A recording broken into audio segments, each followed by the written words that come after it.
From the Lincoln Journal-Star, this is the Life in the Red podcast with Luke Mullen and Amy Just. Hey everybody, welcome back to the Lincoln Journal-Star's Life in the Red podcast.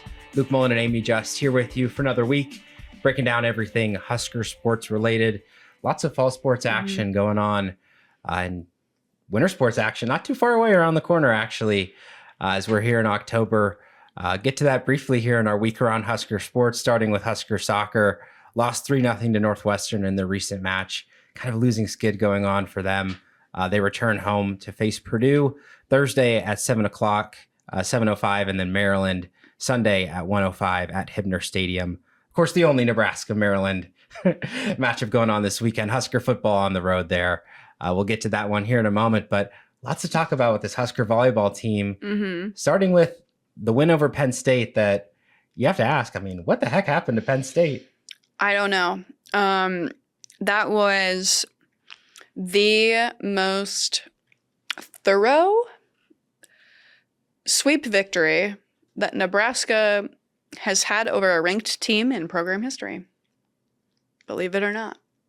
And over a great team in that. Yeah, no kidding. So I was flying when that happened, and no live TV on United anymore. I miss the days of direct TV on United flights. Anyway, I get a text from Chris Dunker, and he's like, what's the most lopsided set victory?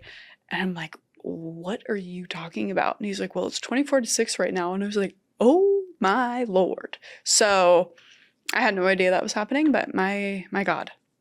Yeah, I mean, talk about the ceiling for this Nebraska team. You know, when everything is clicking, right, you know, to go on the road, dismantle them in that first set. And of course, you know, sweeping as well, already an accomplishment. But yeah, that first set, what they jumped out to, incredibly impressive. And then beating Rutgers as well, they swept them, emptied the bench. They're up to 14-0, really impressive, those games on the road.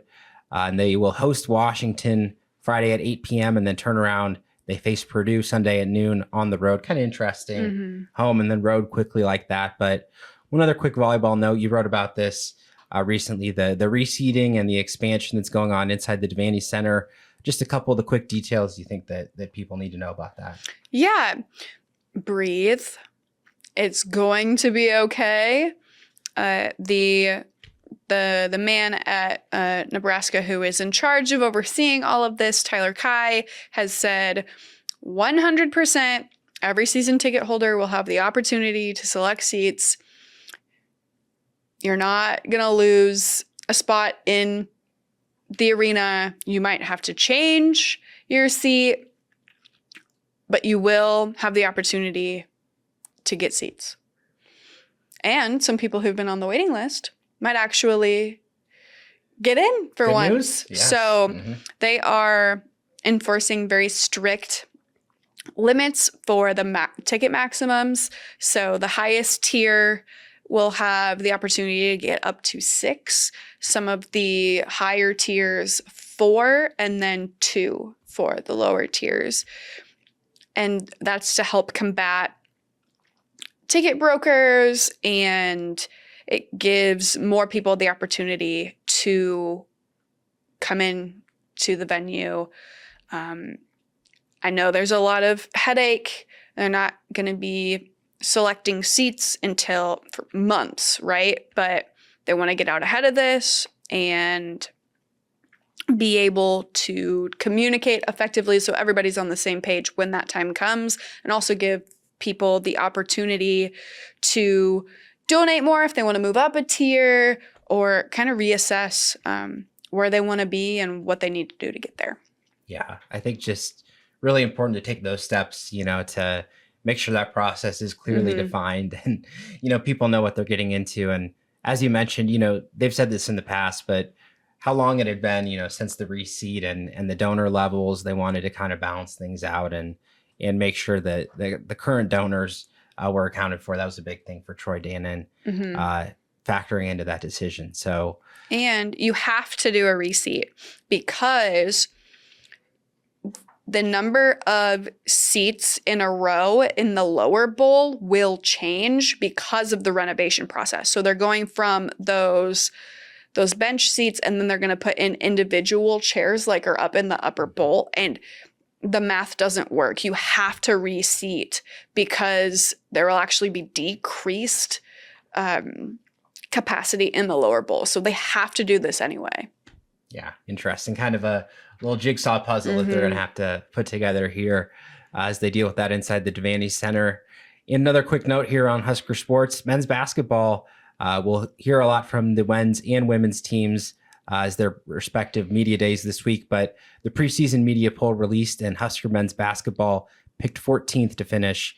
Does that seem about fair to you? No, I would Some be disrespect? offended. I would be offended. Yeah. Now, obviously, the local media will obviously know more than other media at different schools. Like, I don't know the intricacies of Maryland men's basketball, right? Just as a lot of them don't know the intricacies of Nebraska men's basketball. They will not finish 14th.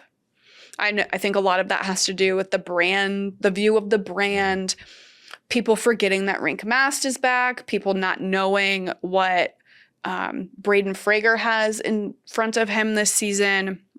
And there's a lot of new guys, right? Like, how do you know how that's going to come together? And I still have questions, believe me, but 14th, no. Yeah, I was a little surprised seeing that too. And I agree with you. It's really early for us to be commenting on specific teams and saying like, oh, they're going to finish here or there. But just in terms of what Nebraska has, yes, question marks. But I do think that people think about historic success, as you said, the brand name, teams that have been there, done that. Well, obviously there's been a lot of Big Ten struggles. So looking for Nebraska to finish a lot higher than 14th. That was the preseason media poll projection. On to our Husker football practice report. Let's recap the recent win, 38-27 over Michigan State. Really a windy, weird football game. And talking about special teams to start with, they made all the difference. The Mike Eckler effect in full swing in this one. You could point to so many things that happened. Of course, the block punt, Jameer Khan, all the work that went into that. A lot of Huskers were talking about that after the game, but great field position. They put fear into Michigan State with those punt returns that Ja'Cory Barney had. Consistency. I mean, it was just all there for the Nebraska special teams. Yeah, and recovering the onside kick there at the end. And, yes, the wind was a factor with the punts, but no one was able to return anything for the other side. So, yeah, what a great game for them. Yeah, and I mean, what stands out to me was obviously the field position in what Ja'Cory Barney did to achieve that. I mean, it wasn't so long ago. I mean, last season, the year before that, we were like, Nebraska never returns kicks. They never return punts. Like, what are they scared of? I mean, they had a guy in Ja'Cory Barney, and it wasn't happening last year. It's happening this year. So, believe it or not, Ja'Cory Barney has more returns this year than Nebraska had all of last year total. And we're 5 weeks into the season. We are 5 weeks into the season. Yeah. So obviously that is trending in the right direction. Yeah. They figured things out there. Mike Eckler getting those guys fired up. And as we talk special teams, shout out to a guy that 5 weeks into the season we have not talked about for even one snap, Kevin Gallick, the long snapper. You jinxed him. Yep. Sorry, Kevin. Hope you're on your A game this week. But yeah, I mean, consistency. Last year, it felt like we were talking about long snappers every week, which is not a position that you should know their name for the average fan. Yeah. Obviously, we need to know that, right? But like the average fan should not know the depth chart at long snapper. Unless you're like a super fan, then, God bless you. But should not be talking about them as much as we talked about them last year. So credit to you, Kevin. Well, yeah. And if we just talk about Kyle Kinnanen and Archie Wilson, I mean, they can't do their job without those snaps. That is correct. Huge for the mental game. Same spot every time. He's been doing it. Husker special teams got the job done in that one. And so did the defense. They had to step up, and sure, 27 points allowed. They didn't like that last touchdown. They spoke about that after the game, but they found a way against Aiden Childs, pressured him. He had a few scrambles. There were a few times that he broke that contain, but he threw 2 interceptions, was under 100 yards as they knocked him out of the game. He was out there late as well. Pass rush was active. Williams Waneri, I thought, had an excellent game. They did well against the run. I mean, a lot of the improvements that they needed to make from that Michigan game showed up. Yeah, I would agree with that. I think there's still work to be done, right? But you're seeing progress. Those 2 picks for Singleton, I think, are going to continue to pay off for them. Because, yes, they might have been the easiest passes in the world to intercept. The wind kind of took a hold of them, but Deshaun had to be in the right spot to get there. And I think that's, once you see it, it's going to continue to happen more. So look out, Maryland. I wouldn't be surprised if there's a pick or 2 this week. You know, Deshaun is often in the right spot. It's funny how often, and just as I go back and watch the games often, you know, it's like he doesn't get every tackle, but he's always like in on it. Like one of the last, you know, sometimes he's the last guy, you know, he's a safety, right? But he's always in those spots there on the football field, really impactful, has been one of Nebraska's leading tacklers. And the other guys who've been leading the way, Javen Wright, I mean, what a game he had. Another double-digit day for him. Also a guy that's in the right spots. Yeah, I mean, huge in spying the quarterback at times too, covering a lot of ground. Him and Vincent Shavers, they've been really good at linebacker. Another guy, Rex Guthrie, I mean, he just continues to get more trust from this coaching staff. He was a starter at safety last week. That's a testament to the work he's put in. Absolutely. Yeah, he makes tackles, really good in the open space as well. I think he's done well with that. And then you look at things, how they played out for the offense. Well, up and down, they had that great first drive, 40 minutes on the sidelines. Dana Holgerson calling a horrific stretch that happened there, first and second quarters. They finally got it figured out in the end, but it was kind of an odd game because Dylan Raiola, the pass rush was there at times. He was holding on to the ball a little bit. Matt Rule talked about some plays that they had, you know, missed opportunities, just the protection didn't hold up, but the play call was there. But ultimately what they did in the fourth quarter with the win, I mean, that's the Nebraska offense that you know that they can be, explosive plays. Yeah. Dana called it horrific. I think I called it a train wreck. And Michigan State was having issues on offense too. So that entire first half was pretty ugly. But to borrow a mantra from volleyball, sometimes you have to win ugly and figure things out. I think they did that. There are still some things that need looking at, like the entire offense when you're in passing situations. It's not just the offensive line that's giving up sacks. Dylan's a part of that. Their blocking from their running backs is an issue at times, and then receivers just aren't getting open. So it's a holistic issue, and we will see if they can make any strides in that regard moving forward. And then at wide receiver, we saw Isaiah Hunter have that huge touchdown there at the end, and it's changed every week. Dane Keys had some big games. He didn't have a catch this week. Great blocking, by the way, though he showed up in that one. But Isaiah got going. He was the hot hand, as they called him. How important is that for Nebraska to have a guy in Hunter that they could just throw it up to in those one-on-one situations? Yeah, that play was a game changer. And of course, the pass to Ja'Cory earlier was a game changer too. But that play for Isaiah, that was all Isaiah. That was, because had he been tackled where they first touched him, it would have been, a loss for 1, 2 maybe? But he made a guy miss, lost his shoe in the process, and ran it in for a touchdown. And those are the types of plays that this offense needs to not just, like, obviously win, no duh, but to build confidence and show that they can do that. But yeah, that was, I think, one of the best offensive plays this year. Recency bias, yes, but just the effort he went to go from what could have been a loss into a touchdown. Yeah, like, don't get me wrong, like, there were a lot of plays in that game that you could say, but that was a game-winning play right there. You turn something that was so far from a touchdown into a touchdown with a great effort. So really impressive from him. Emma Johnson, another strong day running the ball. Isaiah Mosey was that next guy up at running back. We talked about it on the pod last week. I said I felt like it was a little bit of gamesmanship from the Nebraska coaching staff. I think that kind of played out. Yeah.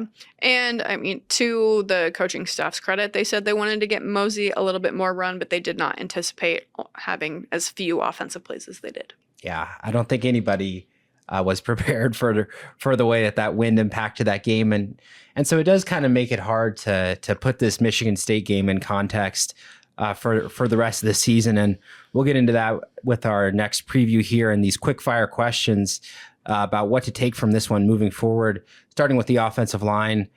The new combination, the new starters, Elijah Pritchett at left tackle, Gunnar Gatula at right tackle. Is that the combo that they go with moving forward? Yeah, I think so. You're going to have a little bit of issues. I know Pritchett had a missed assignment that led to one of those sacks, but that's life. I think you got to play through your mistakes a little bit, and that's the best option you have right now. Yeah, I agree. I think the way that they approached early in the season, they knew, I think, that they had several tackles who were similar quality, maybe different strengths, different weaknesses, but they wanted to see how it would play out. They had that bye week to evaluate. They made their decision. I think they're going to stick with it going forward. Both those guys, they're at tackle. And then a different personnel piece on defense, Malcolm Hartzog, 3 weeks out. How concerned should we be with that injury? I'm worried. It's nagging. It's not going anywhere. Keeps missing games. They're trying to get him back in practice, but it feels like one of those things that if it's not going away, could just keep being an issue. Yeah, it's worrying. I'm not like anxious about it, but it's worrying. It makes me feel like a little bit like last year. Yeah, little Tommy Hill situation. Yeah, it's not the same thing. Yes, but lots of injuries that can happen. It's just like yeah. They think he's ready. No, he's not. They think he's ready. No, he's not. He tries to run out of the tunnel. No. So I'm worried. But what Nebraska does have is they've had the personnel to cover for him. We mentioned Rex Guthrie, Donovan Jones has stepped up, Andrew Marshall at cornerback as well. Those guys doing a good job for Nebraska. So that pass defense, that has continued to be excellent, but they need the pass rush to help them with that as well. Talking about how well they did against Michigan State. They brought it to Aiden Childs. What are they going to do this week against Maryland? Is this improved pass rush a mirage, or is it a sign of things to come? I want to see one more game out of them before I make up my mind. Because obviously things were not where they wanted to be 3 weeks ago. Things trended better. You wonder if you see it, now it's going to happen more. You would like for that to be the case, but I want to see one more game, I think, before I make up my mind. They've turned me into a believer. Okay. I got to say, I mean, that game was good enough to see the progress of all the things that they're talking about. And to me, different position coach, but this feels like year one under Matt Rule all over again. People were saying the defensive line, it's such a question mark under Terrence Knighton at the time, of course, too. But a couple guys, you might remember them, Nash Houtmaker and Ty Robinson. Who? Never heard of them. They weren't all Big Ten yet, but they were good. They improved. They got a lot better over the course of that season. And of course they were much better as seniors too. And so it feels like the same thing. And you got to give credit to Matt Rule. He was saying this before the season. He was saying it's a young group. Like, you got to be patient with them. It's going to take time. And I think we've seen in the rotations, they were giving these guys, 20 snaps a game. Well, now it's 30, now it's 40. I mean, Williams Nwaneri was out there about 50 snaps this last week. He was a monster rushing the passer. And so I think they're finding the right spots for these guys. They're rotating them well. Cam Lenhart as well. He's been a fantastic contributor for this team for a while. I think his pass rush is showing up too. So there's going to be some good offensive lines that test them. Again, I don't think everything will be as successful as last week, but I think this unit has shown a lot. All right. I'm a believer. Okay. Well, we'll see what Maryland can do to shake that belief. They're not much of a running team as we get into our scout of them. Freshman quarterback Malik Washington, he can scramble a little bit, but not anywhere as near as much as some of these other guys that Nebraska has seen recently. Strong passer, good group of pass catchers, like that passing offense. They've had a lot of success, but the Husker secondary, they've been the nation's best. I mean, that's kind of the matchup to watch in this one. Yeah, and I think Nebraska secondary is going to get the better of them in this one. It's a young quarterback who's good, right? Very good. But going up against an experienced secondary, that has been proven time and time again that they can make the big plays. So I think that's advantage Nebraska. Yeah. And Maryland's defense has been excellent. That's the other thing. Defensive line and pass rush, some of the same stuff that Nebraska's been seeing. They're going to be tested. Of course, they do pretty well against the run. They would like to force this into a drop back passing game. That would do their defense a service. But what I think stands out about this is the difference in Big Ten play between these two teams. And Nebraska, of course, they were close against Michigan. And then the way that they bounced back to beat Michigan State, well, Maryland should probably be 5-0 right now, but they're 4-1. They had a soft non-conference, a 17-point win over Wisconsin. They did play very well, but Wisconsin's bad this year. Let's take that into account. And then last week, Maryland, they were up 20-0, 24 straight points allowed to Washington. They blew that game. A great team doesn't do that. Nope. No, they don't. So to me, that's very telling about this Maryland team. Good, but it's hard to do it for all 60 minutes against a great team. I think Nebraska has been better over the course of those 60 that they have played all season. So as we go into our game predictions, I think that leads the way that we're going. Nebraska favored by about 6.5, 7 points, depending on the sports book. I think the margin ends up a little bit bigger than that. I could see it being close. Again, if Washington plays well. Who?